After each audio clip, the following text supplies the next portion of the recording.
14 laps to go at Talladega. This day of surprises may not be over. There were 5, now there are 4. Mike Bliss passed Mike Wallace, and as they worked around lapped cars, shook Wallace from the draft. So 4 cars are now in position to settle this among themselves if they have enough fuel. And there's a question on all 4 of those cars, and I mentioned it earlier, Mike. You know, Dale Earnhardt Jr., Joe Nemechek, they came here to win the race. Those 2 guys behind him, Shea Mill, Mike Bliss, they need to win a race.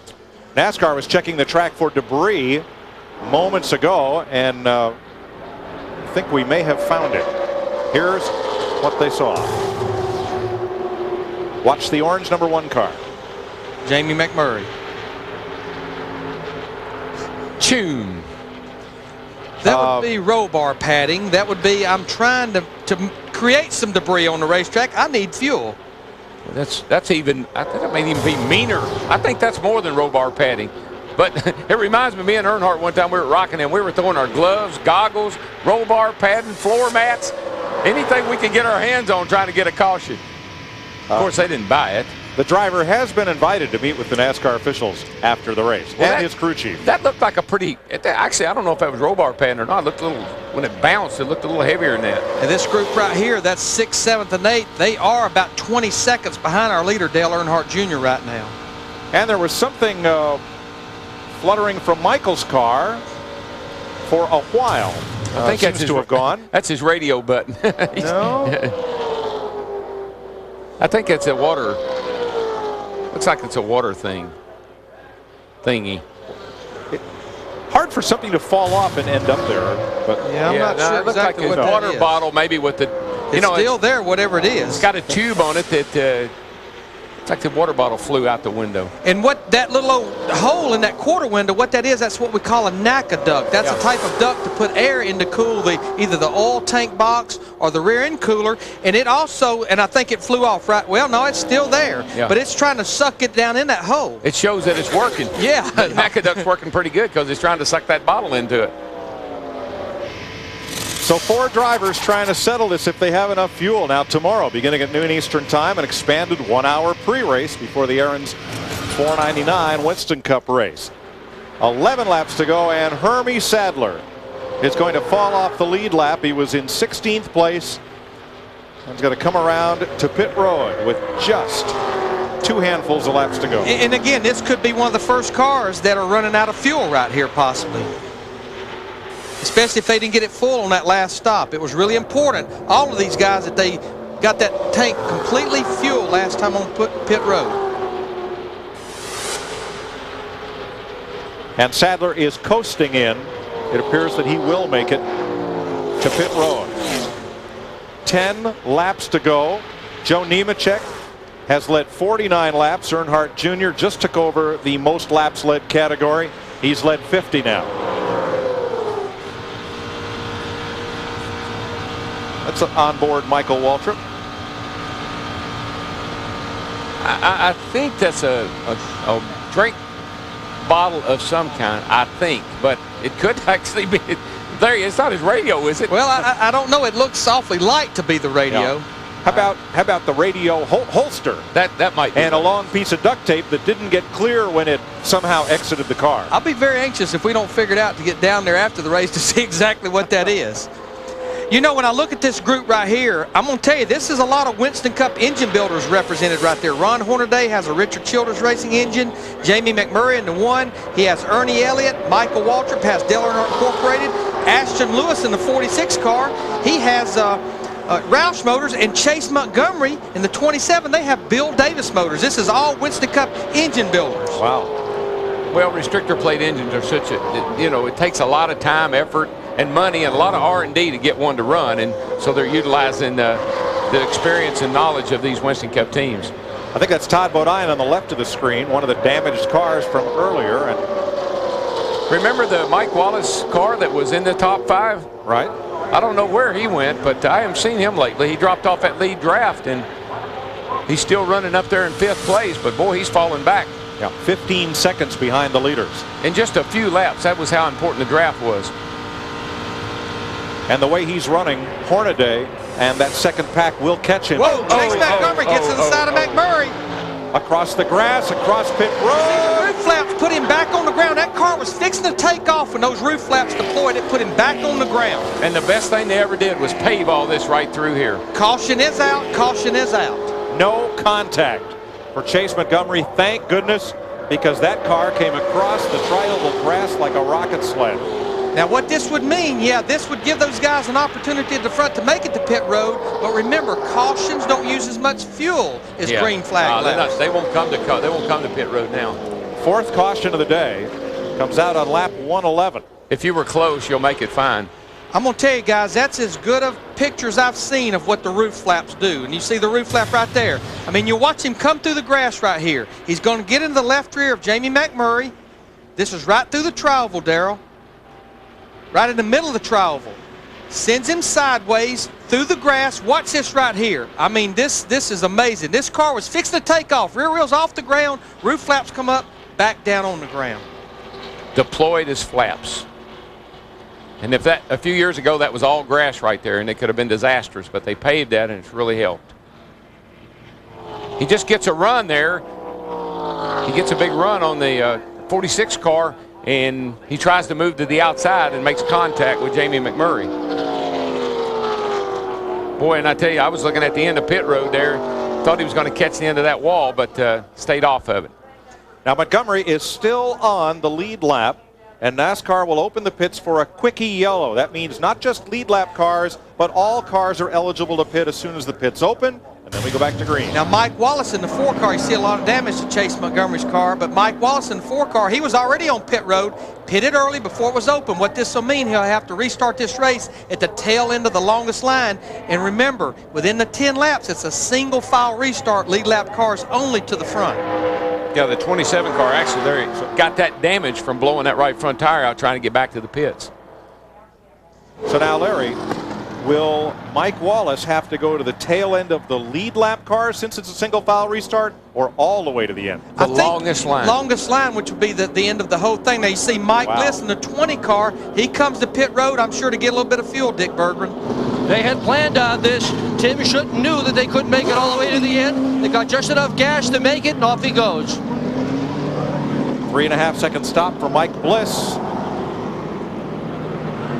But I think one of the reasons, Darrell, Mike, that Mike Bliss came to pit road, remember, he runs all the races. He's chasing points. He's 10th in points. Dale Earnhardt Jr., Joe Nemechek, you heard Brian Patty say it, we came here to win the race. That's all we're here for.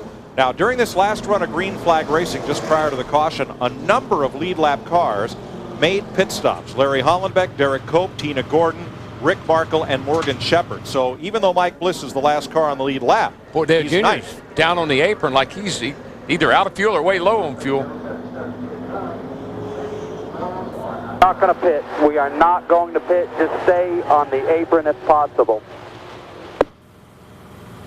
All right, the reason he's telling them to stay on the apron, when you slow the speed of the car down, the fuel pickup is in the right rear corner. When you're at full speed, the fuel slings over to that right rear corner. When you're slowed down under caution laps, the fuel runs away from the pickup. That's the reason he's being told, stay on the apron, because you never want to starve that thing for fuel where it'll run out of fuel. Got to be careful getting way down. There's a couple of different variations in banking here.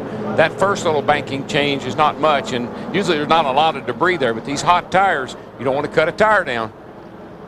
See him go there. There you see him back on the apron. This is through turn 3 and 4, making sure he don't get all of that fuel to run away from the pickup. I wouldn't gamble on that myself. There's still enough banking there that even though he's not up on the high banks, he's still got enough bank there. It was on the bank, and you know, it had like an air pocket or something, so just make sure you clear it out good and you should be good to go. Darrell, I see Shane Mill in the 48 car running in third. The yellow car out back of Dale Earnhardt Jr. doing the same thing. Monkey see, monkey do. One more lap of caution, and then if we get the green, it would be with 4 laps to go. I'm going to tell you what, this was a break for Ron Hornaday Jr. He had lost that lead draft. Now he's back up there in 4th. This will restart him right behind these top 3. Catches a lot of guys up. Of course, Michael Waltrip, Ashton Lewis Jr., Jamie McMurray. All of these guys have caught back up with the lead pack. Oh, this is going to get interesting because even though the 8 in the 87 there are pretty strong, and I think it's between the two of them. Could be a lot of racing going on behind them. Steve, how about Joe Nemechek's chances? Well, as crew chief Brian Petty just told Nemechek, he said, remember, Dale Earnhardt Jr. and Shane Meal are good friends. You know what I mean?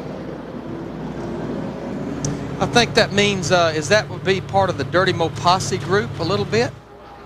We'll see. I bet you Matt Yoakum can even answer that. Oh, Larry, you know with less than 5 laps to go, you don't have any friends. No, sir. No. You become, if you were a member of a posse, you getting ready to break ranks. See, badges? We don't need no stinking badges. No. That's right. Well, now we were talking, Darrell, through the caution a few cautions ago about we could have a little controversy here within the Dirty Mo Posse because Shane Meal had been talking about going with the 87, so we'll have to wait and see. Yeah, they must have passed that information along to someone. His dad, Steve, does work at DEI. Shane Meal's dad, yep. Yeah. So they have a connection there. And but, Larry, I love, like you always say, what's Michael doing? Is he signaling or had his arm out the window there? He's been doing a lot of signaling today. Whatever that piece is, it's still there. Kind of sort of taped to the fender. Looks like a little ducting. Oh, who knows? I don't know. It's not, doesn't amount to anything. It's probably some stuffing out of that big lazy boy I gave him. Yeah, it looked like a bit of air hose that would connect to one of those ducts, but be that as it may, Earnhardt Jr. leads Joe Nemechek, Shane Meal, and now Ron Hornaday and this man, Michael Waltrip, are in the mix as the pace car will pull off and will restart this race with 4 laps to go. Dale Earnhardt Jr. still on the apron, even through the final time through 3 and 4 before coming to take the green. Mike Wallace in the 4 car. We have 9 cars on the lead lap. Remember, he pitted before pit road was open, and he was having a hard time getting all the guys to go by him because, remember, he has to start at the tail end of the longest line. Michael Waltrip was checking the right rear of Ron Hornaday's car for damage, and you see Michael giving Hornaday a thumbs up that the car is okay. We run here a lot of times what we call an open gear. It only pulls off the right rear tire. And if you gas the thing a little bit, sometimes it'll spin that tire and give you a feeling that maybe it's false or flat. Give you a false feeling. Here we go. 4 laps to go. This time by. Ron Hornaday moves to the inside of Shane Meal in the 48. He blocks him all the way down to the yellow line, the out of bounds line. Well, he did. He put a heck of a block on him because Ron had a good run. Now he's trying to bump draft him right on past Nemechek, and they got a head of steam here. Something's going to have to give. These 3 cars here are coming hard on Dale Jr. Dale Jr. is blocking that bottom. You can't give up the bottom. And instead of pulling out, Nemechek gave him a push. Yeah, well, you just can't give up the bottom. If you do, you get hung out to dry. All those cars that are on the lead lap will go right by you.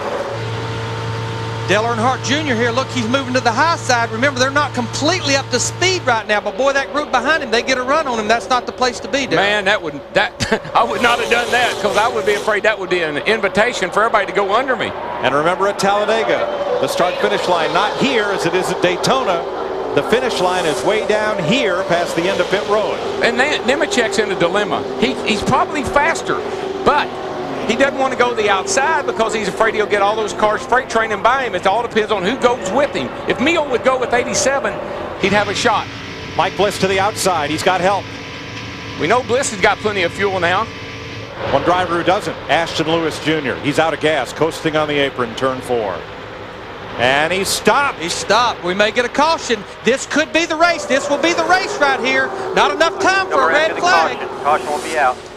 I don't think Nemechek can do anything with Dale Jr. down here to the start-finish line. As long as he hugs the bottom. Nobody's close enough to help him. Earnhardt Jr. brings them around through the tri-oval. Nemechek looking, but there is nowhere lower to go. 2 laps to go, but this will be the race. That'll be the race. Joe Nemechek comes across in 2nd, Shane Meal in 3rd, Ron Hornaday in 4th, Mike Bliss in 5th, but there is 2 laps to go, but Mike, that's not enough time to get this thing restarted.